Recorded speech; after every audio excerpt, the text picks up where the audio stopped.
Hello guys, আসসালামু আলাইকুম। আশা করি সকলে ভালো আছেন। তো আজকে আবার আপনাদের মাঝে চলে এসেছি নতুন একটি মিনি ব্লগ নিয়ে। তো আজকের এই মিনি ব্লগে আমি আপনাদেরকে দেখানোর চেষ্টা করব। এই যে দেখতে পাচ্ছেন, এখানে কিন্তু পুরনো কিন্তু অনেক গাড়ি রয়েছে। তো এই গাড়িগুলো কেন এই জায়গায় ফেলে রাখা হয়েছে এবং কেন এগুলো যত্ন নেওয়া হয় না, এ বিষয়ে কিন্তু বিস্তারিত আলোচনা করব আমার এই ছোট্ট মিনি ব্লগটিতে।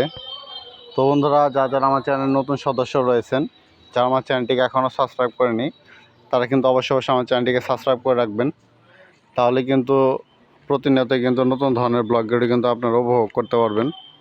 তো এই যে দেখতে পাচ্ছেন, এখানে কিন্তু প্রায় 4-5টার মতো কিন্তু এই গাড়ি রয়েছে।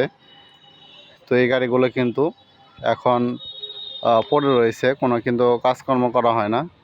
এবং এগুলো কিন্তু এখন যদি দেখেন তাহলে কিন্তু চলার অযোগ্য হয়ে গেছে। আর এগুলো কেন করা হয়েছে এবং এই গাড়িগুলো কোথায় রাখা হয়েছে এ সম্পর্কে কিন্তু বিস্তারিত আলোচনা করব আমার এই ছোট্ট মিনি ব্লগটিতে। তো বন্ধুরা, যে গাড়িগুলো দেখতে পাচ্ছেন, এগুলো কিন্তু পৌরসভা ভিত্তিক গাড়ি, মানে সরকারি থেকে অনুমোদন প্রাপ্ত গাড়ি। আর এগুলো কিন্তু সরকারি কাজে কিন্তু ব্যবহার করা হয়ে থাকে। তো এগুলো যখন সরকারি কোনো কাজকর্ম থাকে তখনই কিন্তু এই গাড়িগুলো ব্যবহার করা হয়ে থাকে।